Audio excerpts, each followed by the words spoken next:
You're listening to the Back Home Network, presented by Homefield Apparel.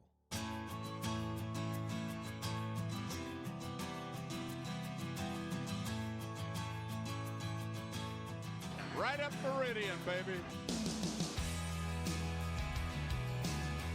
All right, folks, welcome back. Right Up Meridian. Scott here with you. We are slowly getting out of the grind at the end of the season, enjoying a little bit of rest. We have Dustin Dopirak from the IndyStar. Dustin, man, always great to have you. How you doing? Doing good, Scott. Yeah, it is slowing down a little bit. Obviously got past the exit interview portion of the proceedings. They moved those along. We had some of those the night of game 4.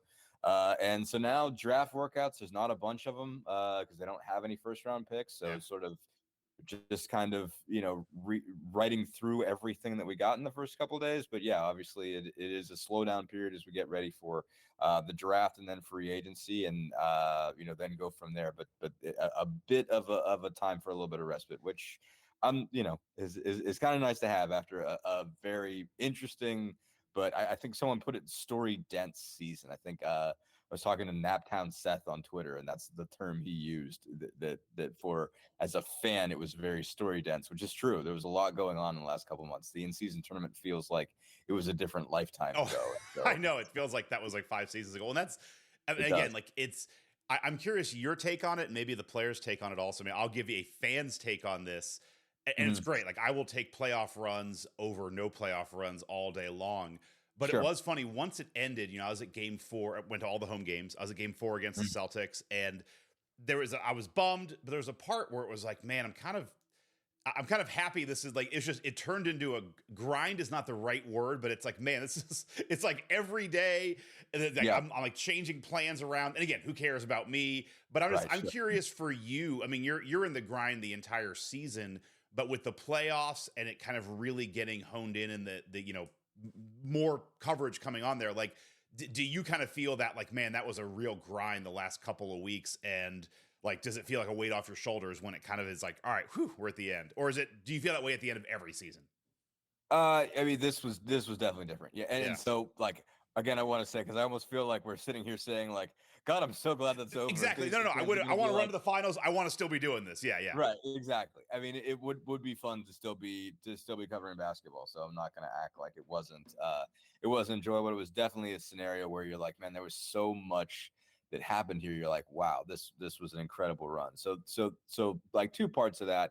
I mean, just from it is really cool to be writing on a stage that everybody cares about what you're writing, and that when you get higher and up, and like there's fewer and fewer people that are still doing it, and that whole run was fun. I mean, like you get to meet some people that like ESPN is there with multiple people. Like Brian Windhorst is sitting next to me in Madison Square Garden, and we're talking back and forth, and Brian's a good dude. I had never met Brian before. He's a great dude. Like Howard Beck and some of those guys. I mean, some of them I'd met before at All-Stars or something else, but it was like, hey, you get to be around them. You see what they're writing. You get a chance to see how everybody else sort of processes the team you've been covering for months. And so it was a great ride. I mean, it was a really fun ride, and I was thoroughly enjoying it. From a purely physical work tool, it was a lot. And part of it was because the hotel prices got nuts in Boston and New York, right? And travel, like doing travel like on that kind of a whim is not like anything I'd ever experienced before. I mean, obviously I covered a couple NCAA tournaments, a College World Series, NFL playoffs, stuff like that. NBA is a different animal. I'm sure Major League Baseball would be similar, but I covered Major League Baseball. I never covered a playoff team. And just the idea of like literally New York, going from game 7 to Boston, I mean, like I couldn't schedule this beforehand. Right. It basically, I mean, like I talked to my boss about like, okay, can we do this? Can we not? And it's like, okay, it's too fly by the seat of your pants. Cause it's like, if you schedule it and they don't make it, right, you don't have time to cancel the reservation, and not get charged. So you have to wait until it's over. And so going from, we had we couldn't schedule the flight for game 7 until after they'd won game 6. That was a grind, being like, okay, having to tell my wife, like, okay, like, I don't know if I'm going to be home Monday. Right. Like, I might.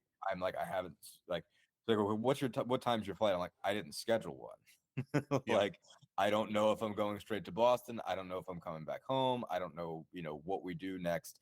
And then, like, I was staying out in Braintree for the Celtics series. Like, that's how expensive, hotels were. I think there was college graduation going on in Boston. And so obviously there's a ton of colleges in Boston, major universities in Boston. So, it's just like, it was tough to get a hotel. Well, then you throw like here, you throw the Indy 500 for fans who are either coming in and then like just people here. Like I went to the games, went to the Indy 500. It's like, man, that was a weekend. And I feel you, even just as a fan, it's like we had a couple of like, parties we were trying to coordinate. It's like, well, I don't know if I can do it next week. And like, I remember after the first series kind of lining up, it's like, all right, well, if, because there was even a moment there. It's like, well, man, if Philly wins, if they beat New York, it's like we're the home team, so we get the first two games. Like, if New York wins, like trying to figure out like when the games are gonna happen. It's like, well, the NBA probably wants them on a Thursday and a Sunday, and you're just like you're in this web of like trying to figure out like when there's a concert in Cambridge, like,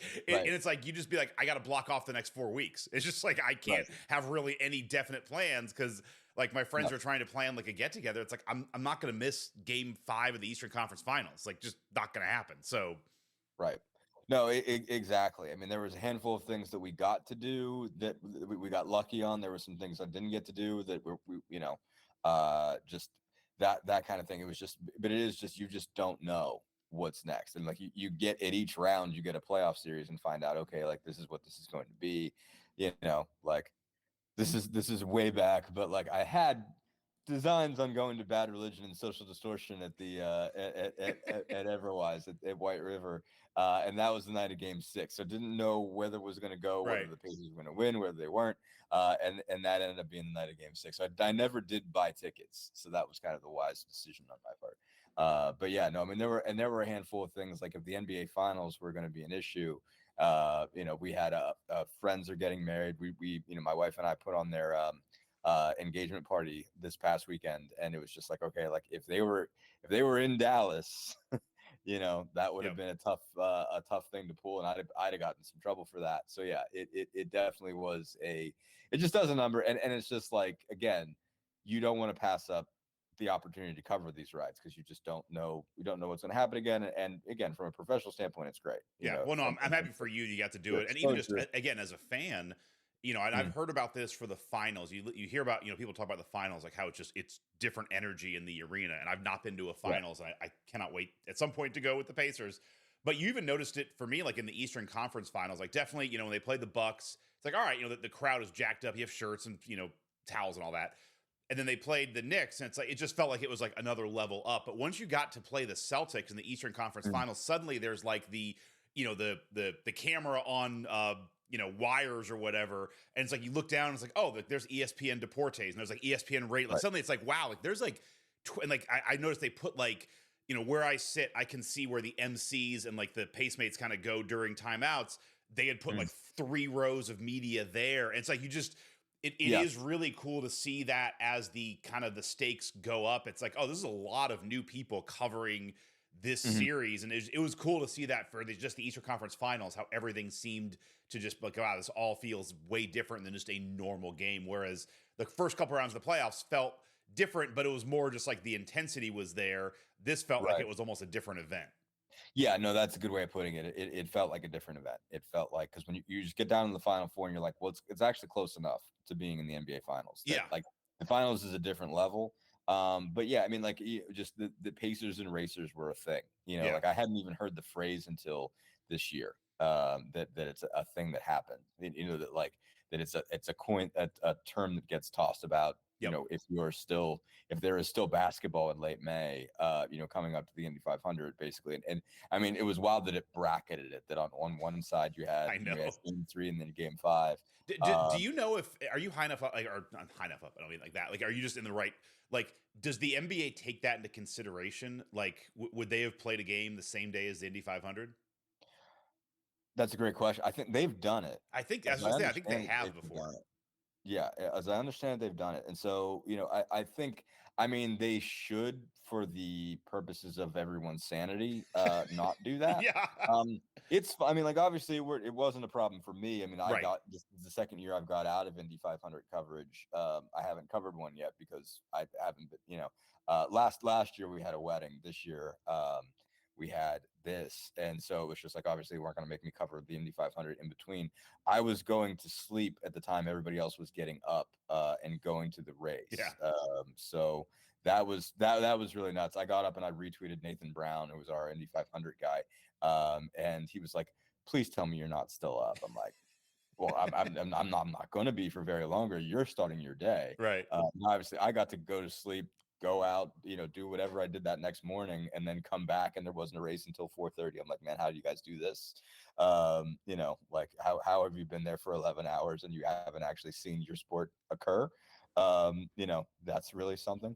But yeah, like I don't know if somebody, obviously kind of our general, sports writers and sportscasters in this town are expected to be there for both. I know, Yeah. certainly I wasn't, but obviously our Greg Doyle, I mean, I think he was there. I'm pretty sure he was there for both. All the TV folks, have to be a part of that. And certainly they're not writing as much as I am after, but still, like it's a late-ish night. And so I was seeing a bunch of people that are like, "Yep, got to be at the track at 5." I'm like, you got to be kidding me. Mike Merritt, the AP writer. I mean, just like all those folks like had to do both.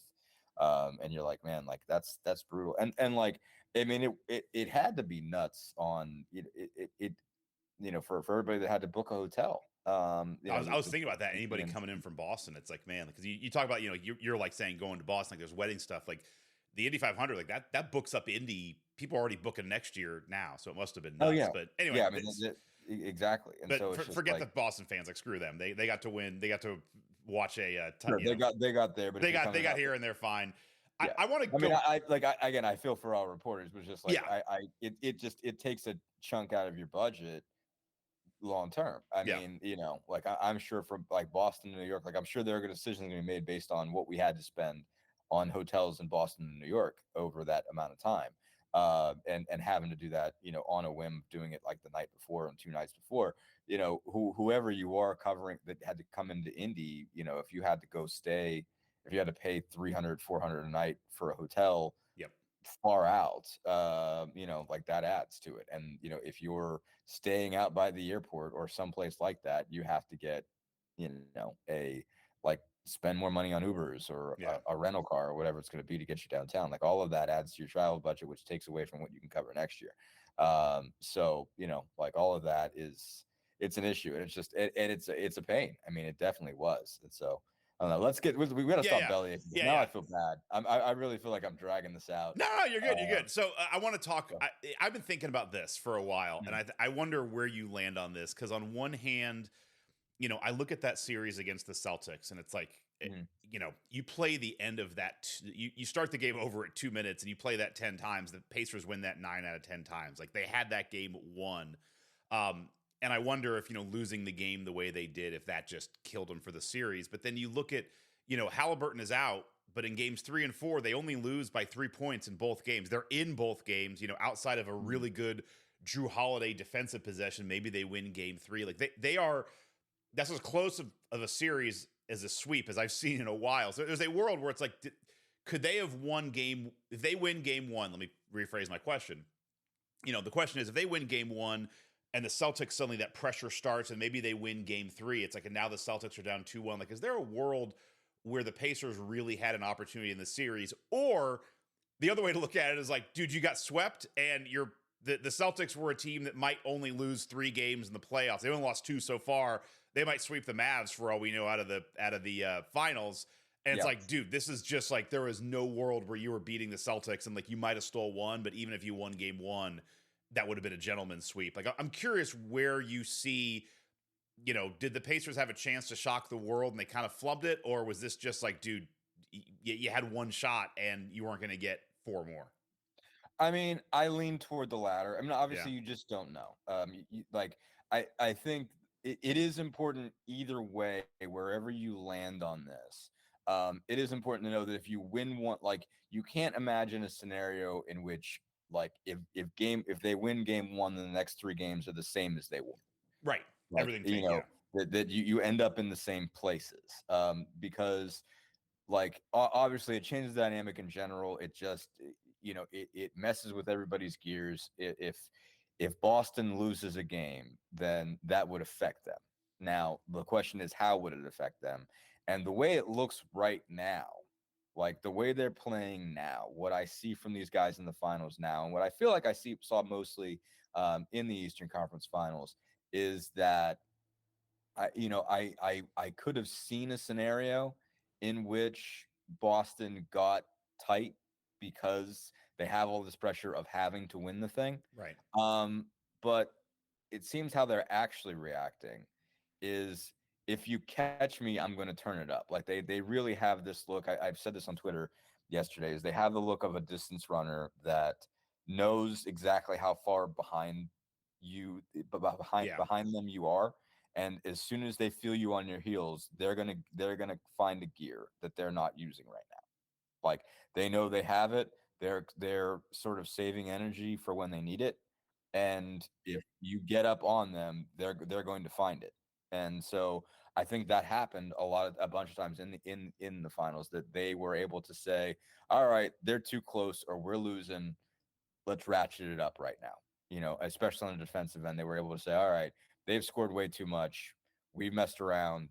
Let's go really hard these next 3 possessions. We're taking the ball from them. We're going to do whatever we have to do, and we're going to win these, and we're going to put this away. That's the look they've had. So, like, that doesn't mean it definitely would have gone this way. Like, obviously, we're predicting, like contingencies isn't the word. Right. Like there are terms for this, but like we're imagining another scenario, a scenario that didn't happen. Like I know there's a whole collection of words for how you describe. Like it's not like can you prove a negative, but it's like, okay, like try to alternative history. Yeah. Yeah, exactly. That's exactly what it was. Yeah. Like imagine an alternative history when this happens.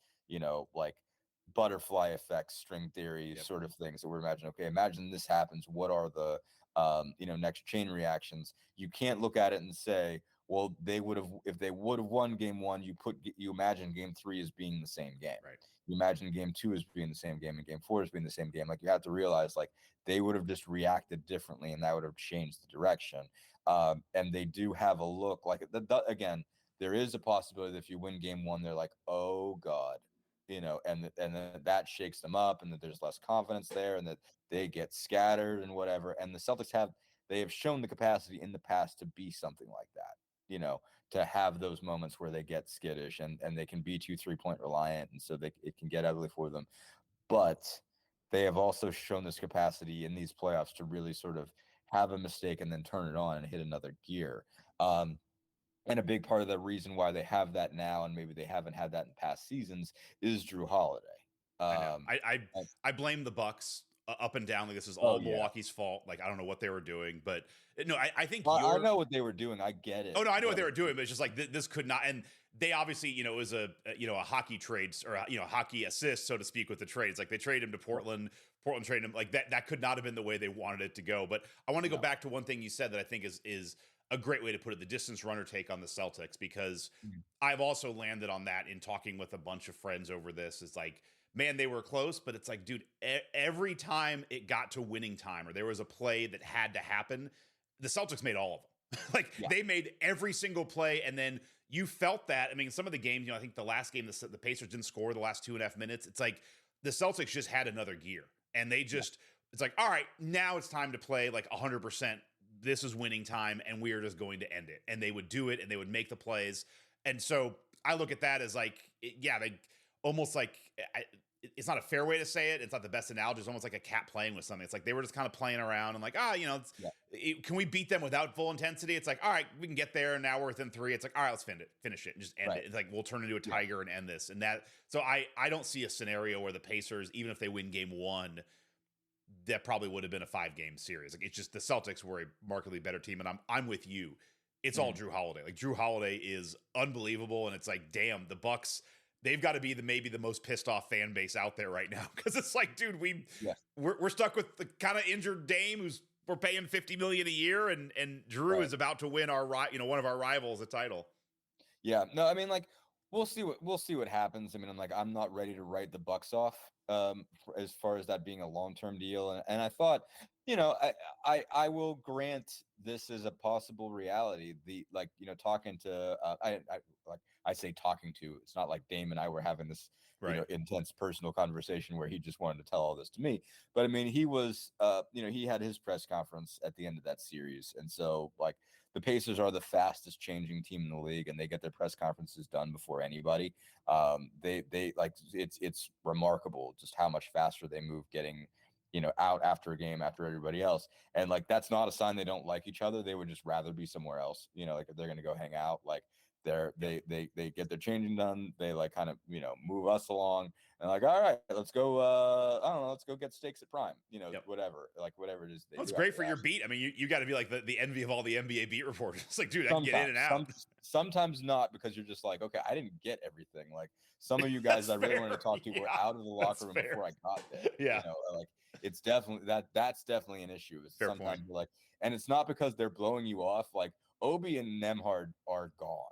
Like, they are that fast out the door. And so it's just like, man, Andrew, like I said, there was definitely a couple games in the Knicks. Like, man, I want to talk to Drew. He had a great game. It's like, yeah, he's out.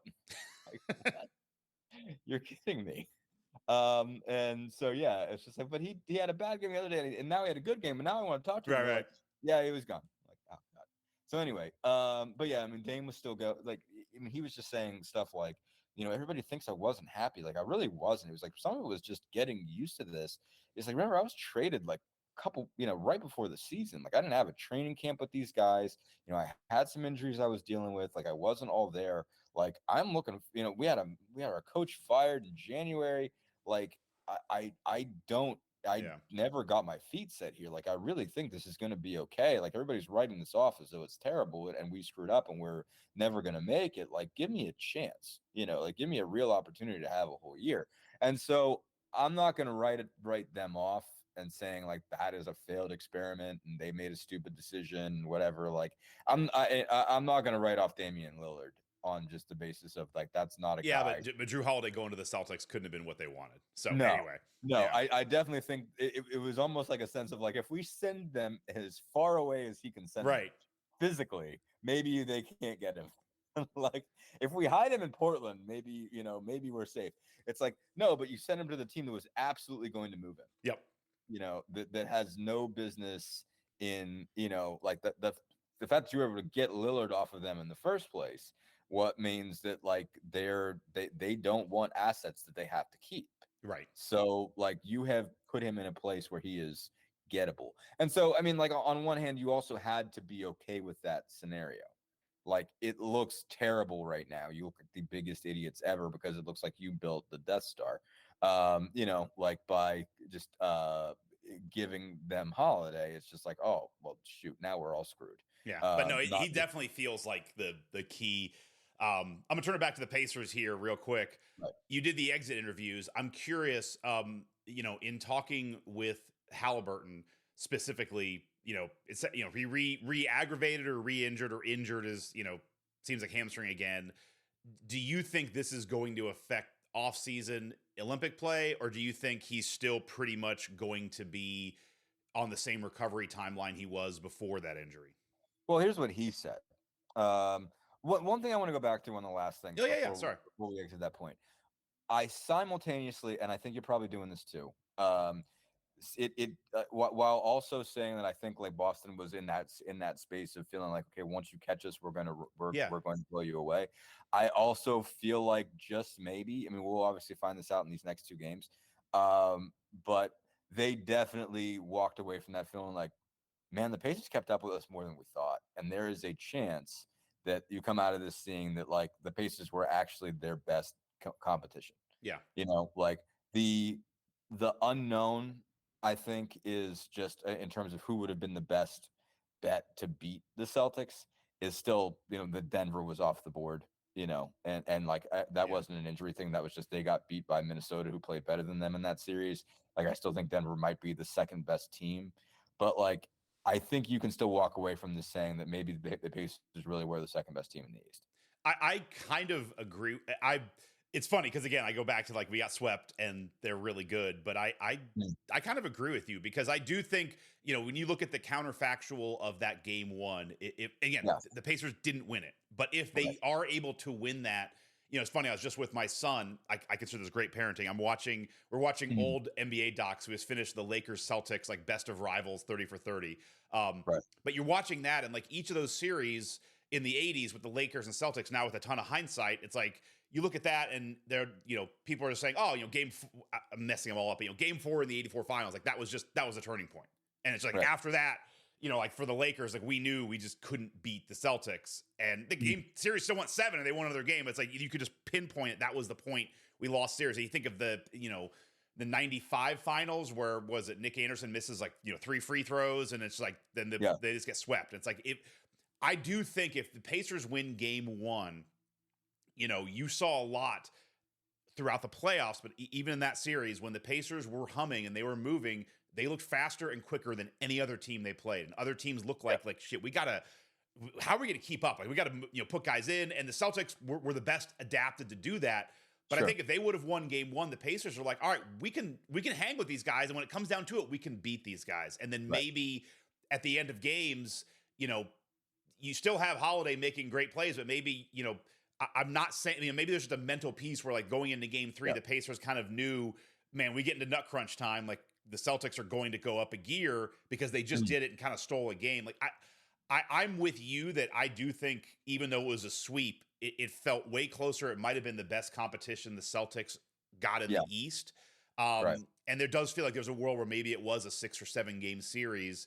And then, obviously just looking back, that game 1, it's like, I think that changes so much if they win game 1. It does. No, I think it could have changed a lot. I simultaneously feel like they gave them as good of they had the capacity. They gave them as good of a series. They had the capacity to give them a series as anybody else could have. But also, I just kind of think that Boston has a gear.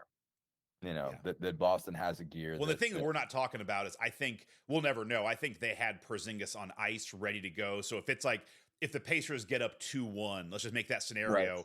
They put Porzingis in case of emergency break glass. Yeah, and we saw him in game 1. It's like he looked fine. And when they have Porzingis, they do look like the Death Star. Like they look unbeatable when Porzingis is playing at the level he's playing at. Sure. No, absolutely. All right. So go forward to the Haliburton. Yeah, no, I'm happy you brought that back. Yeah, no, interviewing Ty is funny because it's just like he sometimes like it's almost too hard for him to keep everything, like when he said basically is like, I'm not revealing this. It's sort of, he's just obvious about it. Right. Then like you finally get him in a place where he can say it. And he's pretty explicit about, I can tell you this now. I couldn't tell you this yesterday or 2 days ago or whatever. But now that I'm in this place, I can tell you this, that I was kind of half lying to you most of the year, but you understand. Yeah. And we do, at the end of the day. And cause he gets it. I mean, like he is very, very, he's very media savvy. He's not like he could be more media savvy, but he's very media savvy. And he's going to be in media the second he leaves. Even if he makes $1 billion playing this game, he's going to want to be the guy who talks about this. He'll be Shaq. I mean, even if he's got titles and $1 bajillion, Tyrese is going to want to get, is going to want to talk about basketball for the rest of his life. So he basically he explained it, and I basically asked him like, all right, well, explain this. What happened? And I said, do you consider this a re-aggravation? Like, do you think this was something that happened? He says, actually, no. He says, it's not. It's a whole new injury. Yeah. He's like, it's the same hamstring. Like, I know that sounds weird. He says, but it's the same hamstring. It's a different place on the hamstring, because like a hamstring is a collection of tendons together. And so you call it all the same thing, but it's not like there's just one thing. Like you can have an injury in 2 different places on the same hamstring. And he's like, it is in a different place. It's like there's a different strain, so it's new. He's like, it's not a scenario where I just never hurt the other one. He says, but the other one was also never fully healthy either. basically he's like, I was going through this. Like, he said at the end, he's like, I think everybody knows I wasn't the same guy. And I was like, wait a minute, you never said that. You made it out to be like you were fine. Like, what do you stop it? I started telling people that I thought it was okay. It was the back that was your problem. And so now I feel duped. But anyway, he did say that it was separate. And so we asked, I think it was Tony that asked, like, do you think this is going to affect you for Olympics? It's like, I don't. He's like, because I actually get to rest now. He's like, remember, like, I didn't really when I heard it, I went straight into trying to rehab. Like, he went too early for Portland. He wanted to play Sacramento. Yeah. Like, I was there for that. Like, I thought they were kidding. Like, he and Buddy were joking around about Tyrese getting back from the Sacramento game. And I was like we were just like, I don't know, because they were just asking me if I was going. I'm like, well, of course, I'm already on this trip. What do you mean, am I going? Like, yeah, of course I'm going. Right. And he said something like, yeah, like that's why I'm going to come back and play with you, buddy. But he looked at me like, yeah, whatever. But like, Tyrese was serious, and so he ended up playing that Portland game like way before it was expected. Like, he was supposed to miss that whole trip and get reevaluated after. And he was like, well, he's like, we say we're getting reevaluated after the trip. He's like, man, I get reevaluated every day. Like, every time we do rehab, they check and see how I'm doing. So, like, obviously, if I'm making faster progress, we're going to know. And, he wanted to push it. And like, and all, he says they said, like, they told him that, everybody was comfortable with him playing. And then he came out of it and he didn't feel good. So, but basically, like, he said at the end, he's like, look, like, I wanted to play. Like, he says the 65 game rule had something to do with it. I'm not going to sit here and lie to you and say that, making $40 million didn't play any part whatsoever in my calculus here. He says, but I wanted to play. Like, I wanted to be out there because I want to play basketball. And he says, but you don't get a chance to rest if you do that, like, if you push. And so I didn't really get adequate rest all year. He's like, I got 6 weeks till I have to be in camp. He's like, so I could just, like, he's like, I can lift, I can go do this, I can go do that. Like, I've got a lot of things I can do while letting this take its actual time to heal. And like, I never got to do that this entire time. And so, and there's nothing that I'm sitting there like that I have to hold myself back from. And he said, like he literally told us, he's like, I called my agent the morning of game 3 and said, I don't care what you tell me, I'm going to go play. And he's like, he said, then they had to have a whole team meeting to come out there, basically come together and say, you're not doing that. Like, this is a no. Like, you're not, going out there with a hamstring and then blowing it out. Like, that's not good for us long term. Like, at the end of the day, like, we can lose this, and I imagine they didn't say this, but like, we can lose this series and be okay. Like, we achieved a lot this year, and like, but if we lose you if this becomes an injury that affects the rest of your career, like, we lose opportunities in the long term. Like you're 24, you're going to get more chances, and we have this team that we can build together. Like, we can't do it if we get a hobbled version of you for the rest of your career. Like, you're not blowing this whole thing for this series. We're already down 2-0. No, it makes sense. And you're right about the time. It's like, you look at, it's already been 2.5 weeks almost since the game 4. And obviously he didn't play game 3 and 4. So we're talking, 2.5, almost 3 weeks since he last played a game. And you're right, there's still 3 weeks left. And he's going to have 6 or 7 weeks of rest before they start the Olympics. And it's funny, the knee-jerk reaction is always, you just need the offseason. Like, don't play in the Olympics. Like, just don't play. But it's like, what's also funny is then you look at, guys like, man, I need the offseason to rest. And then you immediately look at their Instagram, and 2 days later, they're playing in LA Fitness with, like, against LeBron. And like, it's like, and those games look, I mean, it's obviously not, NBA level, but they're not half-assing it. Like, they're playing hard. Like, NBA players play basketball. Like, that's what they do. So, I've come around on this, and it was you too. It's like, Haliburton's not going to miss an opportunity to play in the Olympics. But I also think, Olympic basketball, it's like, if he wasn't doing that, it's not like he's just not going to play in the offseason. Like, he would be playing in an LA, in a court somewhere against some high level competition with trainers. Yeah. So it's like, and honestly, like, in the Olympics, he's not going to play he's not going to have a ton of workload. He's going to have great trainers there. So I think this is actually probably, and obviously I'm looking at it through a positive Pacers lens, but probably the best of both worlds. He's going to get to rest, and it should, everything we're hearing, 4 to 6 weeks for these injuries. And so he should be pretty much fully healed by the Olympics. Then that gives him a good ride into the season next year.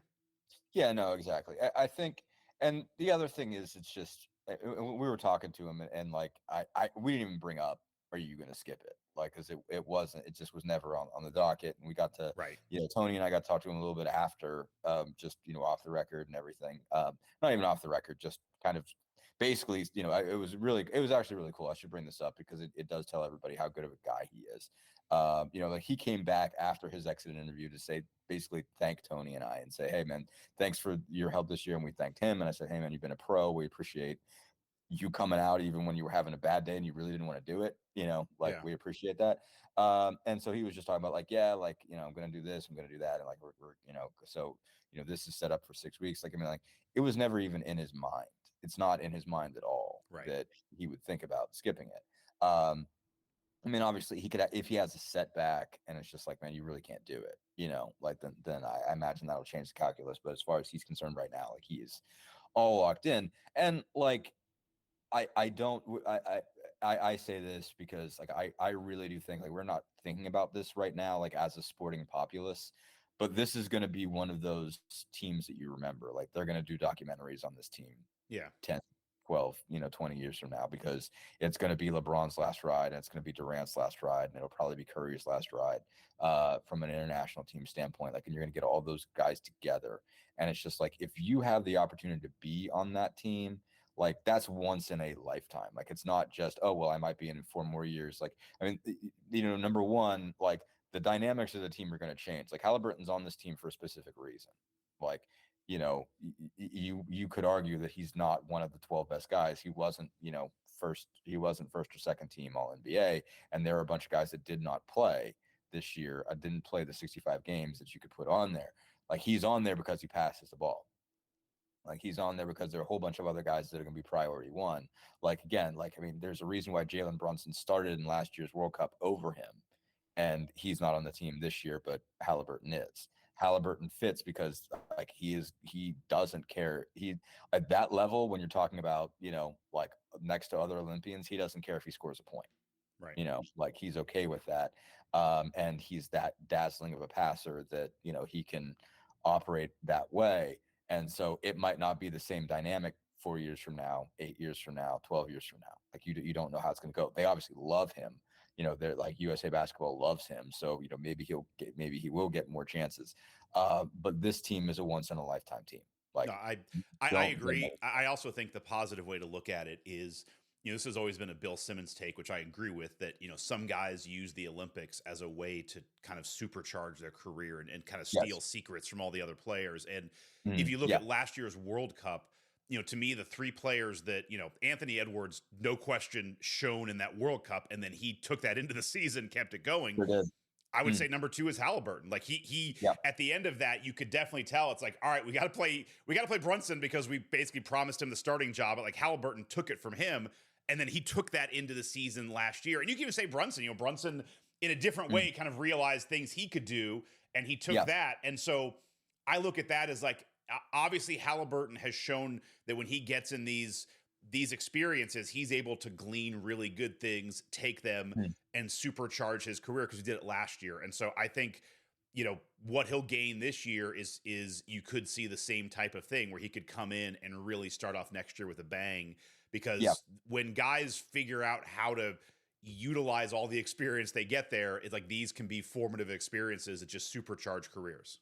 Yeah, no, absolutely. And he's wired that way in particular. Right. Like he is searching out, he is in this period of his life where he's just searching out so much knowledge, and it's fun because like every once in a while you get let in on that ride. I think, just like from covering him and whatnot, and like publicly, even just what he said about, how fast he was kind of in reflective mode, because it was hard, because he wasn't really in it when he was, when they were still playing. But he said, the whole thing he said about playing the Knicks and how important it was, he says how good it was that his first playoff experience included a series against the Knicks. He's like, I didn't really understand. It's like, I didn't think of rebounding and possession as being the same as being part of the same discussion, because I always thought, like, when you're talking about valuing possession, you're thinking of it in terms of not turning the ball over, of being smart with the basketball and not having it go into enemy hands. But rebounding is also a part of that, and I think I think you'll always look at that box score in Game 5, that like the Knicks took 101 shots and the Pacers took like 79. Right. And like, because they got that beat on the boards, because the Knicks got that many offensive rebounds, it was like 20-5 offensive rebounds, 53-29 overall. And because you just got that so many less opportunities. I mean, the Pacers might have shot just as good of a percentage. I think they might have. But like the Knicks got that many more shots, because of how well they were rebounding the basketball. And so it's like he looked at that different. He looked at that, like, okay, wait a minute.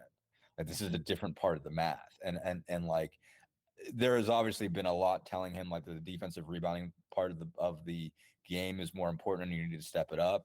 But I don't know that he's had kind of the sort of mental vehicle to tell him what that actually means, because but I think he's figuring it out, he's piecing it together. But it's stuff like that I mean, like the fact that, like, I still thought this was remarkable that immediately after they beat the Rockets in February, like a couple weeks after they got Siakam. And Haliburton was just getting back into it, and he went and sought out Fred VanVleet, who was in street clothes, and hadn't played, and just he had thought about that. He obviously had thought about that going in, like, hey, how do I intercept each of these guys? How do I find out X teammates, X guys, whatever? Like, where do I find them? How do I get this information? And it's like, as soon as the game ends, he beelines. He beat Pascal was just going to say, hey, hey brother, good to see you, and Haliburton got to Fred first and says, right after a relatively contentious competitive game, and said, Fred, hey, stops him right cold. Just tell me about playing with Pascal. Like it seemed like there wasn't a lot of niceties. Like, hey man, good to see you. Like, he didn't waste a lot of time getting to it. It's like, we only have a couple minutes here. Tell me everything I need to know, everything I can learn from you right now. Yeah. Like, I will take anything you got in the next 30 seconds, and it's fascinating to watch him go through that. So you're going to put him, and obviously he knows LeBron, he knows Steph, he knows a bunch of these guys, but like, he hasn't got to play with them, on a team together. Well, and see them prepare, see them how they attack situations. Although, Right. as you're saying, it is funny if like he comes back next season and it's like he just he's picking up ideas, but he picks up all the bad LeBron stuff, and we suddenly start getting like like winky eye emojis, and he's just like, man, Kyrie's looking pretty good. Like, I don't know, man. Like, and he just starts like, yeah, I don't know, man. I don't know if Carlisle's the right coach for this team, and starts doing like LeBron stuff. That would be funny. Yeah, I mean, I can't see it. No, total joke. But yeah, no, I mean, I think, or does a Durant thing, and then just like, all right, man, I'm going to be on 5 teams the next 4 years. Right, exactly. It's like, wait a minute, maybe I got to look at this totally different. Yeah. No, but I think, I mean, like, they're all because like, on top of just being spectacular players, like, we are talking about basketball geniuses. Yeah. With these superstars, like with this particular group of guys. Like, they are there because they're physically incredible, but like LeBron and Steph like are just some of the smartest basketball players that have ever walked the earth. No, and LeBron does this thing. LeBron might be number one. LeBron might be the smartest basketball mind to ever play the game. He does this thing in interviews that is unbelievable. I've seen it with like Larry Bird. Like, all the great players seem to have some of this quality, but LeBron's fantastic at it. It's just, and again, you don't know the backstory, but a lot of times you're like, somebody will be asking him a question about like, hey, do you remember like game 5 against the Celtics in like 2010? He's like, oh yeah, man, Pierce. And like, he'll just like, it's just like he saw a picture. It's like, oh yeah, Pierce was on the left wing, and like, Ray Allen was over there. And like, I had to drive the middle. I drove it, but like, it's like Varejao was over there, but like he made it slip. It's like, dude, how do you remember? Like, this is one play. Like, how do you remember all of this stuff? And it's like, it's almost like he has a photographic memory of every play he's ever played in. Yeah, exactly.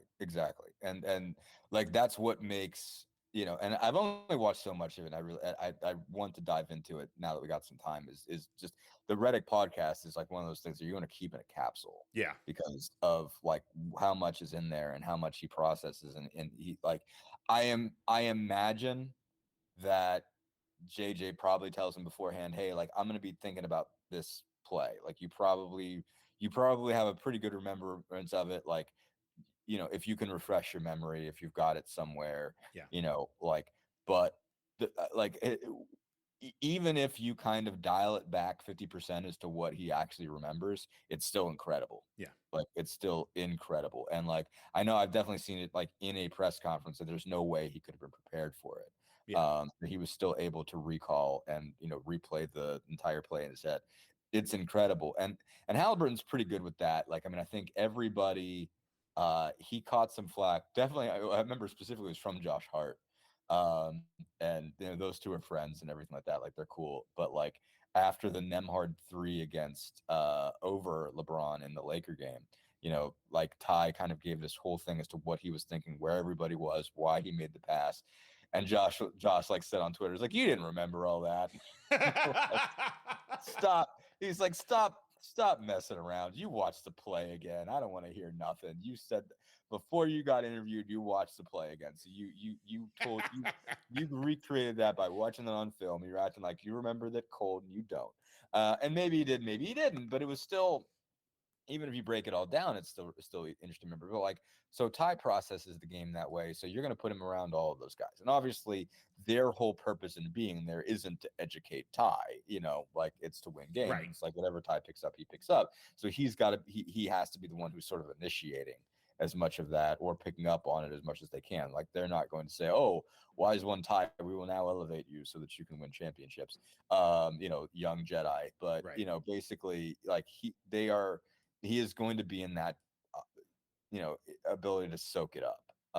And he will. And like, he's also gutsy enough to just ask questions, like Ty's not afraid of saying, LeBron, tell me how you did this. Like, he's not going to take LeBron's time to the point of saying your whole Olympic experience should be about teaching me how to win a championship. But he'll take him for a moment here and there. And he also has that kind of mind too, where he can say, just clear out of this blue sky, hey, Ty, LeBron, how do you guard this? Or how do you counter that?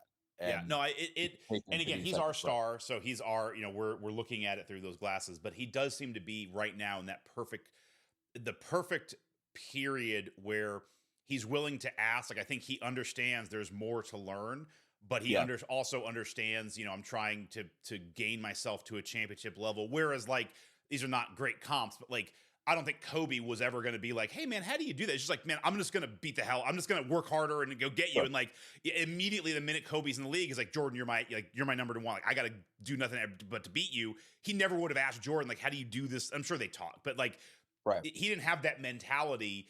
And I wonder, Anthony Edwards seems in kind of that more mold of like, I'm just going to come out and just own everybody. Right, it does seem like Ty's in a nice spot where he understands he's got to get there, but he also understands like this is a process and a journey. And now I can ask some questions and learn and be ready in a couple of years versus just like coming in and being like, all right, I'm going to show you I'm the alpha. Right. No, exactly. And I do think the game's different. I mean, it's different kinds of minds, but like, I mean, it starts with the idea that like, the guy who's setting the tone, like LeBron still sets the tone for the league. And there again, like, he's just a different type of competitor, but like he has sort of, and again, like the fact that he's even doing a podcast with JJ Redick, like during the season where he's going in and talking about basic terms and he's educating fans, but like you could walk there as a player and say, wow, I learned something from this. And the fact that he's sort of willing to disseminate that, like, tells you that he's a believer in growing the game by making everybody understand it better, including, opponents who might use it against him. Right. And they're like, he obviously trusts himself enough to believe that he's just that good, but like, he almost just wants to see the game played well. But there is a culture, I think, of wanting everybody to be better, like wanting, that guys that are not on the same team are willing to help each other get better. And some of it is just the other sort of, there are other teams beyond teams. There are, guys that have the same agent, guys that have the same trainer, like work together and stuff like that. And so it creates these little pockets. And so you obviously you find yourself, you've seen teams engineered together, but there does seem to be an overall belief that you want to make everybody better. You want to give everybody opportunities to improve. Like, you're not going to hoard information.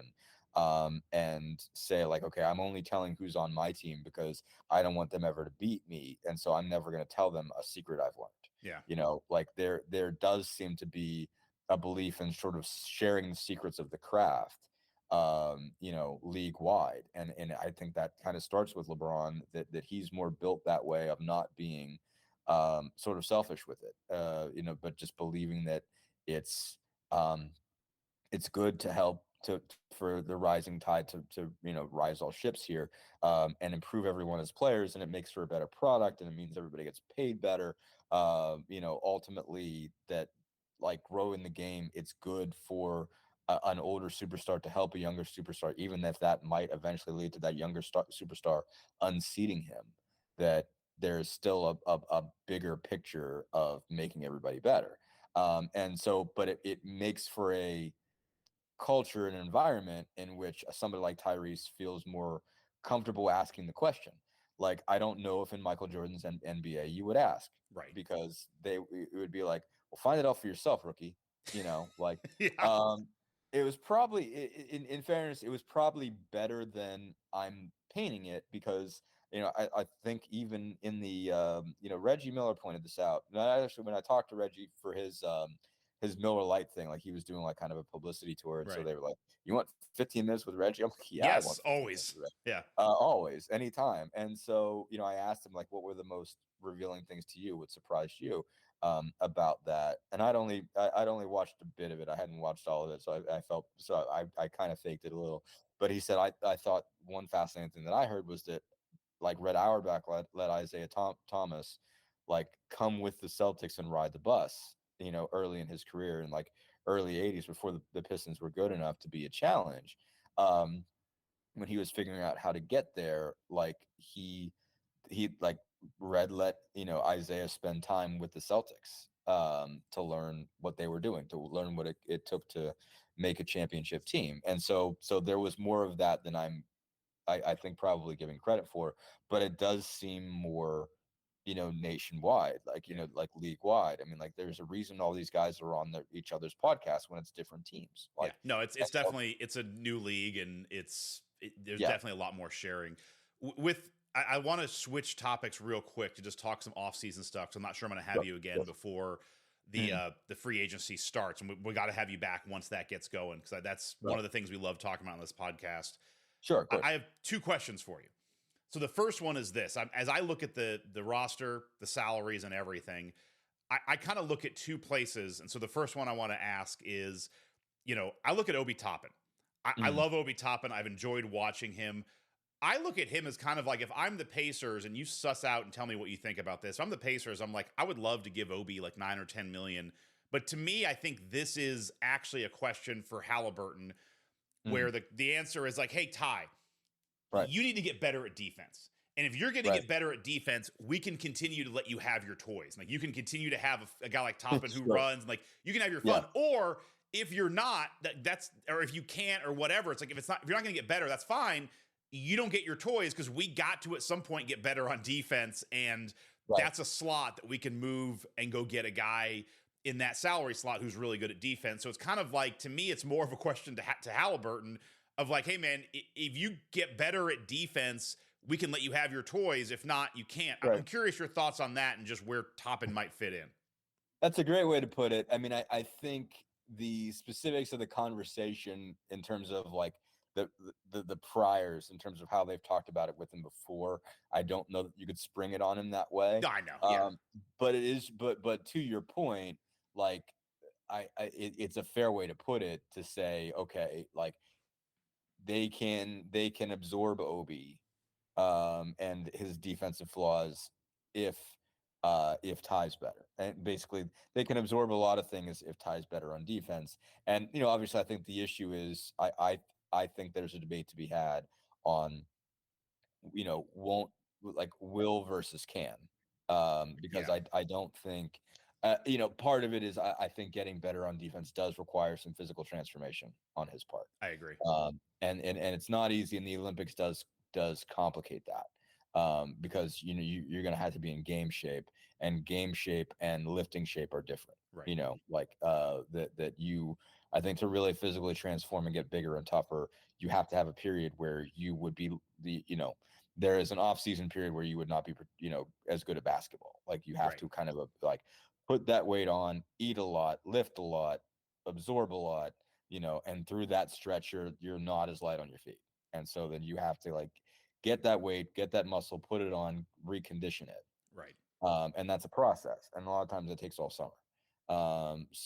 And you might need multiple summers. And so I think for him to be a really good defensive player, he's got to be stronger up top, and like both halves of the body have to be stronger than he is. I mean, he will tell you, straight up, Tyrese has never been a weight room fan. He is more dedicated at it now than he has ever been. The pace.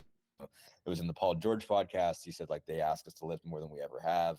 I was definitely the guy that tried to skip out on push-ups. Right. And I get it, because I was a skinny kid. And when you're a skinny kid, you don't want to do it. Not because it's just when you can't lift, like, it's embarrassing. Right. It sucks. It sucks. And it's just like, and like, the thing is, though, when you get in the weight room and you finally can, it's the only place you want to be, because you're like, oh my God, I could do this now. So I get that as a kid. Like when I finally felt like I could actually be in the weight room and not embarrass myself every day, I loved it.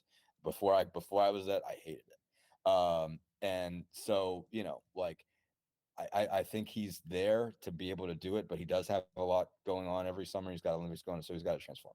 But I don't think, obviously, like Tyrese is the type, and I imagine he was like this as a little kid too, with actual toys. Like, oh yeah, Dad, I'll totally do it. I'll totally do it. Yeah. Like that's totally what Ty would be if you were like, all right, Ty, you can't do this unless you promise me you're going to do this. And Ty would be like, oh, I promise. I could see him being that kind of kid. But it is to your point, like they can look at something else. And if they could get that, if they could know they were going to get a better Tyrese on defense, they could trust that they'd be able to absorb having Obi, and it does slide the scale a little. But I think it's just tough because you just don't know what the other available options are. I mean, but like, I don't know that you can look at right now and say, skip Obi, sign him, and then you're a better defensive team. Well, and that'll be, free agency is going to be it's always an interesting market because, guys' values kind of go up and down over the day, just as other people are signed. As I look at this team, the other thing I look at, not just the Obi Ty thing, but it's like, on one hand, we're basically bringing, for the most part, everybody back. The only two guys who are not on contract are Doug McDermott and Obi Toppin. Like everyone else is signed. Yes, Pascal. A huge, gigantic elephant in the room here. I'm kind of just assuming they're going to re-sign Pascal. Right. Everything, you and I talked about the agent stuff. Like it's a move you make, assuming that you have a real shot to sign him. I hear you. I'm just going to put him in the re-signed camp just for now. Sure. Because they don't. That's a different discussion. Although it's not awful. But anyway, let's assume Pascal's re-signed. So on one hand, you're bringing the entire team back, which is awesome. On the flip side, we all have talked about like this team needs to get better defensively. And so it either happens organically, but I also just look at some of the, you have Nembhard and you have TJ McConnell. Like some of the things are just going to always be slightly deficient, and you can't expect everyone to make an upgrade. So you might have to make some roster changes. The other one that I've looked at is, with Nembhard really stepping up in the playoffs and being like, dude, we might have a dude here, like a real dude. You do start to wonder,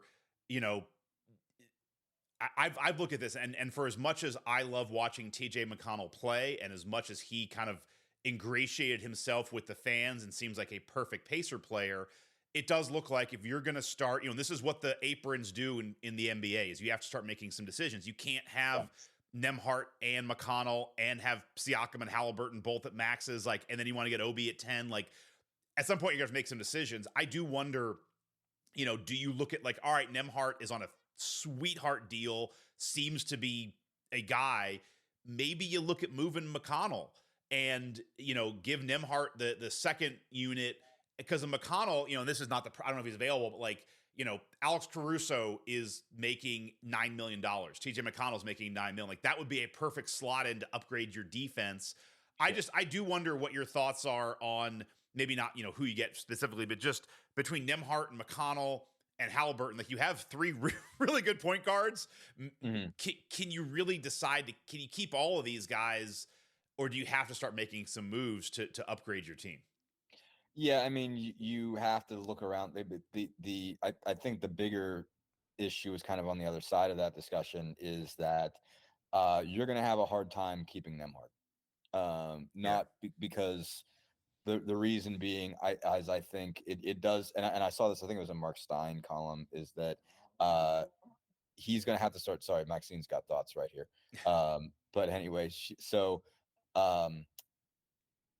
that he is like, if he starts to see, and certainly if his agent starts to see that other teams in the league believe that he's a lead guard, and that he can make lead guard money, it is hard to then keep him in the position that he's in. Well, and he knows too, like you're never going to be lead guard in Indianapolis. Like as much as you like this is Haliburton's team, so yeah, it's like he's because you can beat, like you have to look at it as you can beat McConnell, and he has in a way beat McConnell. Like he is in a at the end of the day, he is in an elevated space above McConnell. Right. He's just not playing his natural position as a shooting guard. I mean, like he can do that. He's fine with it. He's had time before, but like he's not the lead one. He is the two that is definitively the second. Man, now, I mean, he's going to have more opportunity to score, more opportunity to create this year. I think they obviously really pushed him to look to score in the playoffs. And basically, I think, I asked Carlisle about this, and he said kind of early in the playoffs, we were like, yeah, we actually figured early that like Nembhard is going to have more chances, like because they're going to be really, there is going to be a different level of focus on Ty in the postseason because you're going to have 7 games. You can mostly be thinking about scheming for him. And so if you're saying, okay, how do we take away Tyrese and how do we take away Pascal? One of the guys that they're going to forget about is Nembhard, and so there's going to be opportunities for him to score that there weren't even in the regular season. So I think there's also going to be more opportunities for him to score in the regular season coming up as a 2 guard if he plays in the same role, which I think he will. But I think that eventually he's looking down the range. So you're never going to be the starting point guard, and there's starting point guard money out for you to have. And so if you're Todd Ramasar and you're his agent, you're like, you're going to have to throw crazy money. I think I didn't even know how it entirely worked, as a second round pick when you can get extended this offseason. They can only offer him so much. I think it's like 5 years at 70 something. Well, and they're just at a point they can't. I mean, you have Haliburton as a max slot. You assume Siakam's got the other max slot. Like, you're out of money. Like there comes a point where you're not going to be a second apron team. And this is where I think the Pacers have a fascinating offseason because you talk about Nembhard, but as you look down the roster, and this is true for any team that makes a deep playoff run, but you basically are sitting on a portfolio of stocks that are all at their highs. Like you have a lot of high level stocks. Like Nembhard is not only showed he was good, he's got 2 years left on his contract at $2 million. Like that's a great value. Neesmith showed he could guard almost anybody. He's got 3 years, 3 more years at $11 million a year. That's a great contract. You had Ben Shepherd showed, you're a very solid contributor on an Eastern Conference Finals team who is making $2 million a year. You had maybe some of the best play out of Myles Turner, who's near the end of his, contract. You had McConnell, who just lit it up at $9 million is a great deal. Like this is where the Pacers are in this interesting spot where you had a great team. You could bring it all back and keep the continuity, but you're also sitting on a lot of, using the financial term, you're on a lot of stocks that are on 52-week highs. And it's like, do you maybe sell some at a high?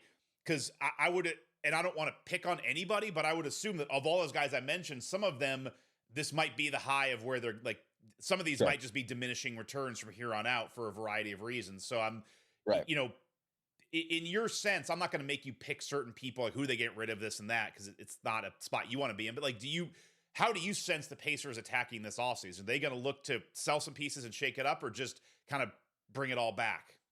I mean, I think, well, first off, I like this comes back to and this is a theory. I think I've been speaking about this publicly as if I know it to be fact, but I think it is a theory that the reason we haven't gotten Kevin Pritchard doesn't have anything, some people think that he's like less in charge. I don't think it has anything to do with that. I think we get Chad because Chad Buchanan is more tight-lipped and plays his cards close to the vest. Right. And Kevin, and we love this. We absolutely love this. So we would like to talk to him more. But I mean, I guess I can recognize why it's not the best for him. Is that he's very, very honest about, describing where he thinks everything is. And so Chad said in his, exit interview that they'd be okay with running it back, which might be true or might be strategy. I think you have to create a scenario where you don't I think maybe that's where Kevin might have got himself in trouble, is he said, we're not, especially when he was talking about the draft picks last year, they had too many of them. He said, well, we're obviously not bringing back 5 rookies. And I think maybe saying that out loud was probably made it harder to move each of those. And I don't think they got as much of a return for any of those picks as they wanted. Maybe one of them, I think they got another first rounder back for this year, and that they were able to kind of package that as part of the Siakam deal. But largely, I think they felt like they should have got better returns on the amount of picks that they had. Especially the fact they were willing to move first rounders, and they didn't feel like they got as much. I think probably because they were so willing to move them.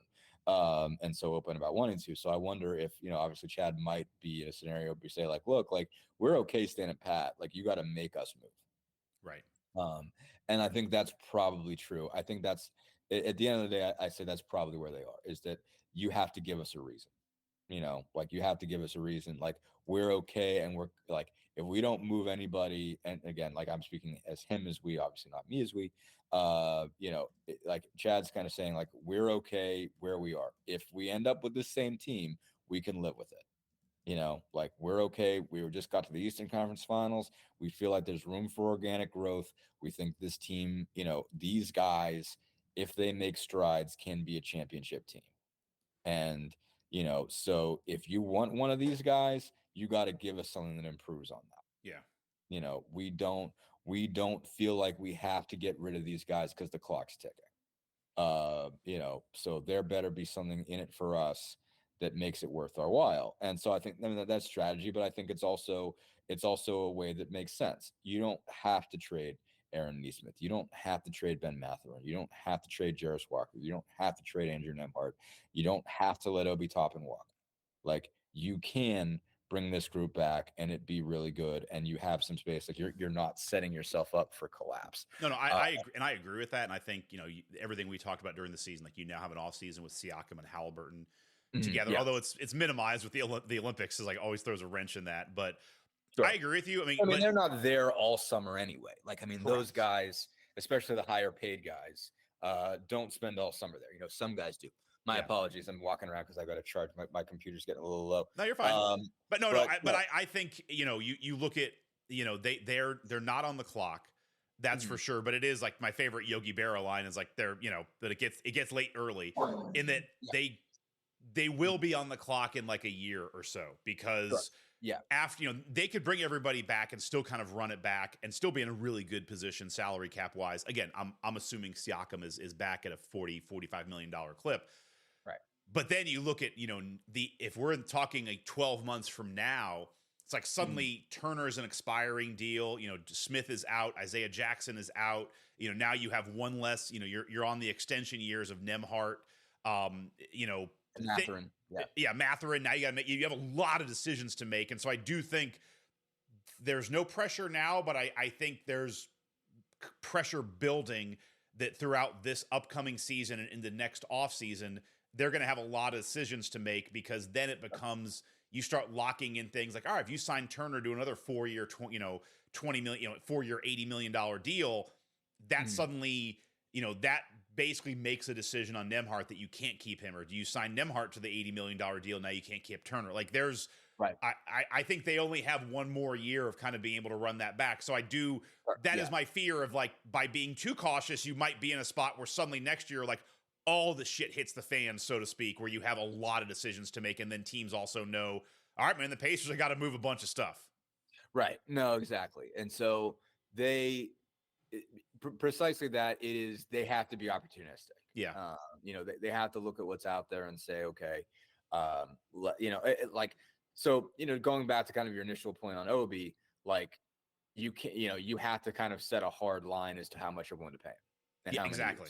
Like, you have to say, like, look, this is what we're willing to offer. We can't go over, and if someone else gives you a, this deal, we're not going to match, like, so.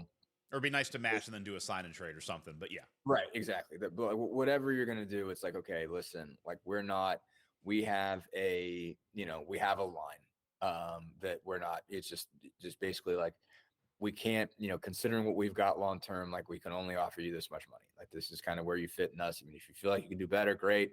We'll wish you well. We hope we made your career better. We hope you had a fun year. And I think Obi would say that he did. I think Obi had a blast. Yeah. And I think if he ends up with a, more lucrative contract anywhere, he'll be like, man, I'm really glad I went to Indiana. Like, and I think he will sing the praises of the Pacers wherever he goes if he doesn't resign.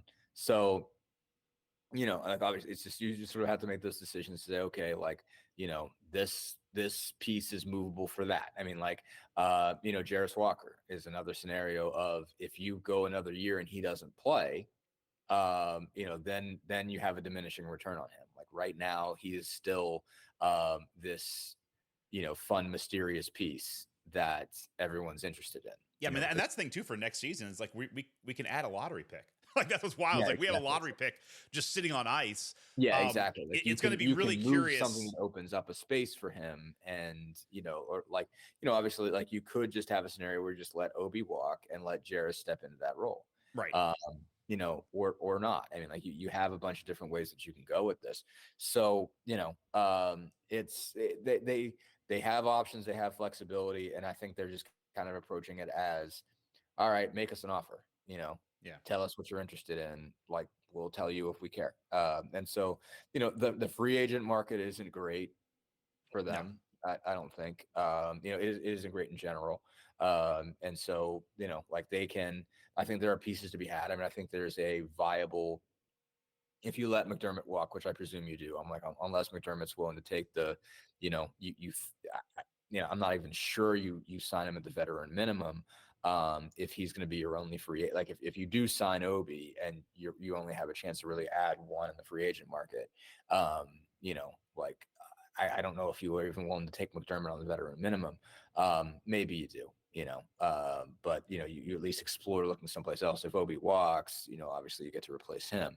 But like if you like, there might be some guys that they can get, to fill that spot that they're okay with. There's some, halfway decent guys you look at, but you're just not sure if you can pay them. Like, guys like Gary Harris and Gary Trent, that have some value. And like, I think they could use a movement shooter still, somebody else that they could get some minutes with Haliburton. That's a high volume, shoot it off a movement type guy. I think they could probably use. So it's worth looking into those. But like, which all means the future draft stuff you're going to be doing is probably for a bunch of guys who just aren't, like, there's just no room on this roster for a second round draft pick. No, like, this year's draft. I mean, like this year's draft is all about like maybe someone going to the Mad Ants and stashing them for a year or two, and hopefully they pop. No, I think. Well, I mean, what I really think it is having somebody to have Ben Shepherd's trajectory. Like, I think they're actually directly sort of trying to recreate that. Like, I mean, if you look at who they're looking at so far in the first two workouts, almost everybody has been at least 4-year college guy and at least 3-year starter. Yeah. And I think they saw the Shepherd, sort of situation and said, you can, like, these guys that are 4-year college players, that they are advanced in terms of their knowledge of the game. And so what that means is they can spend 10 games on the bench and not play at all. And then you can throw them in there and they know what they're doing. Yeah. And give it up to the Pacers, man. Back to back, like between Shepherd and Nembhard, like back to back late first round, second round picks, just crushing. Awesome. I mean, yeah, exactly. Awesome. So they trust themselves as far as that's concerned. So it's like, I mean, Nembhard too. You don't think of Nembhard because he was so quickly in it, but like, the fact that Shepherd was able to be productive and useful, and really the first half of the season he barely played. Like he got more minutes once they traded Buddy, and then a bunch more when Mathurin got hurt. Is sort of when he became a rotation guy. I mean, from time to time he was doing some things they liked, and he was doing a lot of good things in the G League. But and again in pieces. But I mean, really his rocket doesn't start to take off until Buddy gets traded. It was really the Raptors game, right before the All-Star break on Valentine's Day, where he, he walled up on RJ Barrett and got that stop and they win that game. That was kind of the big, like, hey, look at Ben Shepherd moment. So I think there's going to be there. Look at you, man. There's the LeBron memory out of you. Like, remember in a play, like exactly the RJ Barrett thing. Look at you. Exactly. Who was on the wing side on that? Who had help side defense? I'm not that smart. But I mean, you remember, like, those are kind of key plays from the year. Like, obviously that was, I think I wrote a whole story about that play, because it was just like, that's the moment of seeing, a rookie really step up. So that's, those things are really key. And they like, I think that's what they're looking for, is somebody who that doesn't have to be part of the rotation on day one. But, guys are going to get hurt, guys are going to miss time, even if it's not major injuries. It's a hamstring tweak here, back spasms this night, one way or another. Like, you're going to have to dig into your bench over the course of an 82 game season. And you want a guy that's going to be able to step up and not cost you anything. And so, they had Jamal Sheed in there. Like, it wouldn't be a bad idea to have a fourth point guard, that, for as much as you obviously still have this issue with Nembhard and McConnell, there are going to be days when two of them have minor deals, like they're going to be, TJ McConnell had to miss a couple games because, his kid got sick and then he got sick, which is a thing that happens. Like, if you have, you have kids, like, especially when they're young. I don't yet, but like, I know this is how it works. You send your kid off to preschool and they come back with everything. Yeah, exactly. You get illnesses in your first, 6-7 years of parenting that you haven't had since you were 10. Yep. And like, all that's true. what McConnell had. McConnell was, had to miss a day because his kid, had to go to the hospital. And then a couple of days later, he was feeling like absolute death and he couldn't play. So, that's still going to happen because he still has kids. So like that sort of things happen over the course of 82. And, so there might be a day when you need a fourth point guard to step in and be the second unit guy. And, so Jamal Sheed helps. And there's, might have a situation where Mathurin misses, gets dinged up, or Shepherd gets dinged up or something like that. You need a second team wing. And so you could use another one of those. And so they're looking for guys, and they want guys. I think that's what their priority is in the draft is, at 36, it's like what's on the board there is a lot of veteran proven guys who don't necessarily have high NBA ceilings, but have high floors that you can trust. And I think that's kind of what they're looking at. And the last thing I'll say here that I have liked, reading your stuff in the Star, but hearing all the post-game interviews is, it's been said a lot of different places, after the Hawks made the Eastern Conference Finals, I think 21, sure. They kind of had more of an all-in mentality. It's like, all right, we're one piece away, and they kind of go, and then it's like, all right, 2 bad seasons. Now it's like, all right, let's blow it up. It does feel like the Pacers are not going to fall into that trap. And I would have guessed that beforehand, because that's not the Pacers' MO. The Pacers are, if anything, probably too cautious for their own good at times over the years. But it does feel like in this position, the right move is to be a little more cautious than to just be like, hey, man, let's go get, go get Zach LaVine. Let's just get Zach LaVine, go for the 3 All-Stars, and let's just go at it. Because I do think you're seeing in these playoffs, maybe that's not the way to go. Depth might be the new model. The guys like Shepherd could be the way to go. But it was very happy. I was happy to hear that kind of across the board from the players to the administration of the Pacers kind of being like, look, we know this is a 4 or 5 year process, and we exceeded expectations this year, but that doesn't speed up the process. Like, we have a plan, and we're going to continue to work on that plan. And I think that's the best mentality the Pacers should have this offseason, not be like, all right, man, all we got to do is go get our Porzingis, and then we're ready to take on the Celtics, because I don't think they're there yet. And I think that if the NBA history has shown anything, that is the single thing the worst thing you can do that can screw you for 5 years. Right. Exactly. I think another thing is, and this also adds to it also ties into like their chemistry and what they have. They value all of their pieces. And so again, that might burn them. But in the long term, but like, I think they do have a sense that why they have an individual sense of why everybody on the team matters, and so what that means is they know what they'd be giving up if they move any of them. Like, they know how, like, I do think there's a sense of like among the fan base that, well, maybe you got to upgrade from Myles. They love Myles. Yeah. Like they love Myles as a leader. They love Myles as a center with a variety of skills that are not common. Again, like do I think he's a top 5 center? I don't. I think he's a top center. He might be exactly the 10th best center in the NBA. Yeah. But he seems to be like the guy who's understood how to play with Ty the best. Yes, he fits remarkably well with Ty. And like Ty even said, he's like, I thought the ideal center for me would be a lob threat. I saw that like a rim runner. It's like, and then I realized, it's more like a guy like Myles. He says, but actually now that I'm playing with Myles, it's like having a 3-level scorer. Like it's weird to think, when you have a center who's a 3-level scorer, like he opens up so many things because he can pop back and hit the 3. He can short roll and hit a mid range. He can short roll and create off the short roll as far as a passer. And he can go all the way to the rim and finish, but also I can pick and roll with Pascal and Myles can space. And so like having all of those pieces as an option is rare, and it opens up a lot of things. Like it keeps the middle of the floor open when he's rolling with Pascal, when Turner can go run in the corner and be a 3-point threat out there. I've seen on Twitter people, to complain to me, it's like, why the hell does Myles shoot threes? Like Myles shoots threes because it opens up everything. And he's good at it. He's really good at it. He's like a 35, 36% 3-point shooter. And there's some people that are old school that don't think your center should be shooting if that's where he is.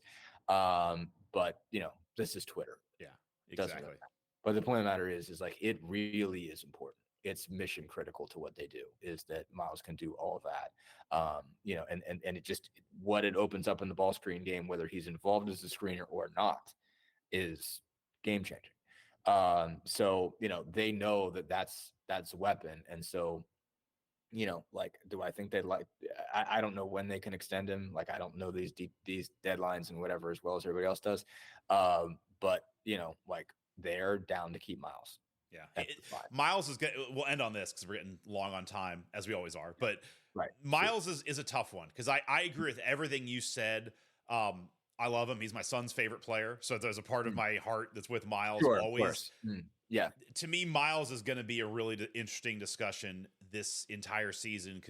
And I've said this on this pod a bunch of times, maybe not to you. Like one of the most impressive things to me about Myles is how well he's handled the situation and the time and he's been in Indy. We had that one article where he talked about maybe going to LA, but it's like, I'll quickly rehash this, but it's like Myles gets signed, I think the year that George breaks his leg, or it's like right around then. And like Paul George comes back, and then immediately Paul George leaves. And if you're Myles, like they just made Turner's block. It's like kind of like, all right, this is my team. Like, all right, this is my team. Yeah. And then it's like, oh, Victor Oladipo's here. This is Victor's team. It's like not a peep from Myles being pissed about that. And then they get Sabonis. And it's like suddenly you're now playing with 2 bigs. It's like, all right, I'll deal with that. And then Victor leaves, and it's like, all right, well now it's my team. It's like, oh no, it's gonna be kind of Sabonis' team. And then it's like, now we're going to get Haliburton. It's like, all right, it's my team. Like, oh no, it's Haliburton's team. Like he's always been, right there in that spot. And then he's been in trade rumors for like 6 years and really never a peep. Like, I mean, one article in the Athletic or whatever, it was the Woj pod. Yeah. Like which I can, it's like, fine. You've been in trade rumors for 6 years. Let's say one thing, like other guys just fire burn their way out of town. He could have been like, man, screw this. Like I need to be like, just nothing. Like I've been so impressed with how he's handled all of it. Okay. All of that's a big caveat where you got a guy who's 28 who might be playing the peak of where he's going to be at $20 million a year. I just don't know if, when you get Siakam at 40 and you have Haliburton going to 45 million in the 25-26 season, I've been saying this for a while. The way the bargaining agreement works with these aprons, I don't think there's room for guys making 20 anymore. I think that spot is going to be gone. I think you're going to have 2 or 3 max guys and a bunch of guys making 7 million and less. I just don't know if you can afford to pay a position like that. Like when you go back to look at the Bucks, like to me, the Bucks, their problem is like they're paying Bobby Portis like 28, 30 million. I can pull it up here in a sec. They're paying Bobby Portis way too much money for what he provides. And that's where I worry with Turner. I think he's a really good piece. I'm not sure he's the right piece based on the contract that he should get. I'm pulling up the Bucks now. So Portis is making like 12 million, 13 million. It's just like, that's a lot to pay for Bobby Portis and what he provides. So I don't know. That's where I look at Turner as like he might be a really interesting trade piece this season at that price point. I don't know. Yeah, no, I mean, yes, on paper he is. I just think that basically my point is just he's like anything else. Like you have to, you're gonna have to pry him away. It's gonna be hard. Like they're going to have to they're gonna have to be smart about it. I mean, he is, I think, a very big piece of their soul to be, just to get deep about it, but it's just like he's such a big piece of who they are. As a team, I think there's so much respect for him among that group. There's so much respect for him, among the coaching staff. She says hi. Your dog's having fun over there. You're putting blankets on her. Yeah. She demands blankets. It's hilarious. But yeah, so it would be tough, I think, if there's talk about it and it doesn't happen. Sorry. No, you're fine, dude. Dogs. If there's talk about a trade and it doesn't happen, then I think that will be tough because I think he has, to your point, like his level of excitement, the fact like how pleased he's been to have a contract extension and to not be part of trade rumors anymore has been such a big deal. Like you can see kind of the weight off of his shoulders, and he's been kind of, for as much as he did a good job of handling everything, it was tough. Like, I mean, he had a hard time. He'll tell you that it was that it was a tough situation for him, going through it, and he had to really sort of bear down and just be in this grind mode.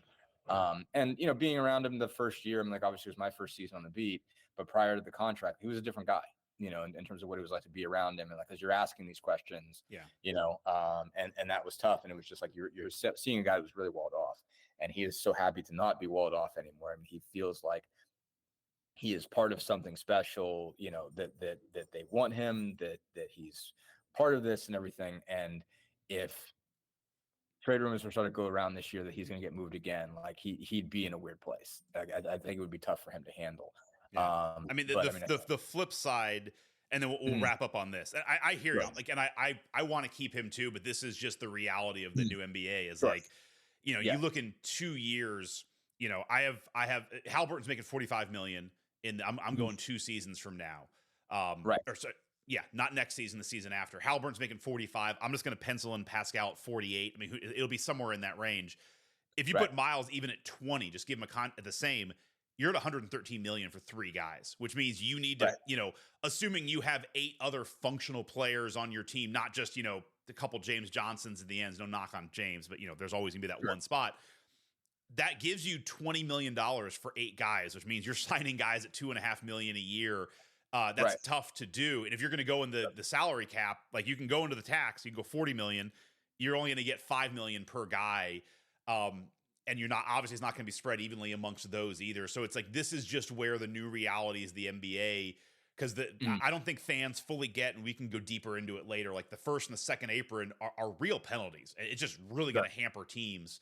So I look at this as like that really spot tough for Turner is like, it is such a big amount of money that if you could spread that across 2 or 3 people, maybe it's a better use of money. It's just, I think this is where you start getting into that. Like now you're locked into, all right, man, that's your team. Like that is your team. Cause Turner has to be at a good level because now you're paying him 20 mil, which means 3 of the other dudes are making 2 mil, which means, you're just going to need way more out of him. Right. No, exactly. And so, yeah, it is going to get tough pretty soon here. In terms of what they do with it. I mean, again, I think they're going to try to do a lot of things to keep him around. Yeah, because I think they like him. I think he wants to be a part of this. Now, obviously, he might get through this year and say, you know what, like this was a good run. This is all I was asking for. I want to be a part of this, and now it's time for me to go and for you guys to get somebody else because I'm not going to be able to make enough money with you, and you're not going to be able to fit me. So it might go that way eventually.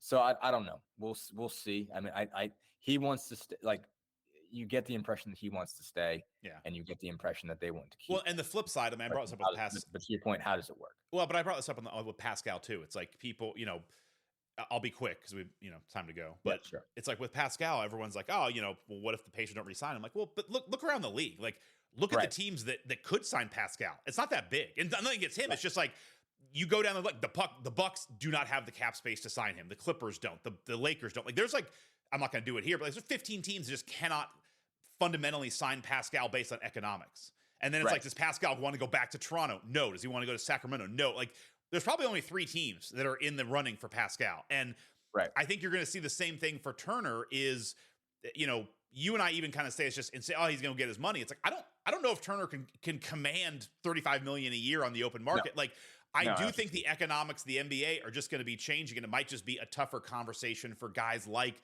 Myles Turner, Brook Lopez, where it's like, hey man, you're worth $8 million a year now. Like, that's just the way it is. Like, it's Ty gets 45, Pascal gets 45.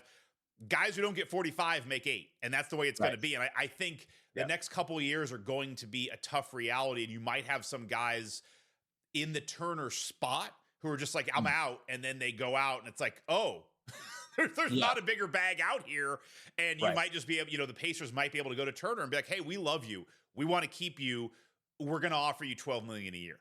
And it might seem like a slap in the face, but it's like, go look around the league. And I think you're just going to see like a lot of teams don't have that cap space that they might, or they don't have those slots they used to have. Right. No, that's exactly true. And that could very well be the case. I mean, the only, obviously the other possibility that we're not talking about yet is maybe the, TV rights deal ends up bigger than we're expecting. And that rises all ships, That's true. There's also that possibility. So the cap, we've got this projection for what the cap line is. Obviously, that's a big piece of it. But I think that's going to stay standard. I mean, there's not going to be a cap spike from what I've read, is that even if the TV deal comes in at what it's expected, which is going to be massive, they're not going to do, so the history was, yeah, that's true. They're not going to like raise it up too high and it end up being 2016. That's why the Warriors were able to get Durant or whenever they got him, is like, because the cap, they just raised the cap like $50 million. And it's like just this weird spike. So if you were a free agent that year, I think the joke was always like Larry Bird. Like, I think it was like Solomon Hill for the Pacers, like signed a huge deal. And Bird was like, oh man, I'll see you in China in 2 years. Just like pure Larry Bird. Exactly. But they've made it, the NBA has said like they're only going to raise the cap like a percentage over 5 years. So you're going to have a blended cap. But yeah, you are right. It could go up, and that could change a lot of economics too. So. Right. No, exactly. As long as we're off Valley Sports, all that matters. Yes. Seems to make everybody happy. Yeah. At least it seems like that is finally happening. Everyone can agree with that. All right, Dustin, I appreciate taking way too much of your time, but we have the time. I appreciate it, and we'll have you back hopefully in like a month or so and talk about the ramifications of what we saw in free agency or what we didn't see, because it seems like maybe not a lot of that. So catch him on the IndyStar. Dustin Dopirak, thank you all for listening, and for the Right Up Meridian podcast, this is Scott signing off.